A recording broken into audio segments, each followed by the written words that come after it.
उन्हाळा वाढतोय त्यातच तू विक्रीसाठी या ठिकाणी मडके विक्रीसाठी आलाय, एकंदरीत काय मार्केटमध्ये परिस्थिती? फरक भरपूर आहे।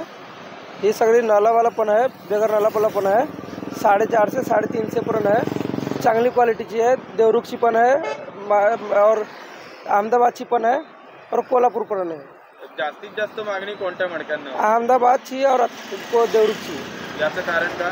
हे चांगली असते, क्वालिटीमध्ये पाणी थंड गार होते जास्त।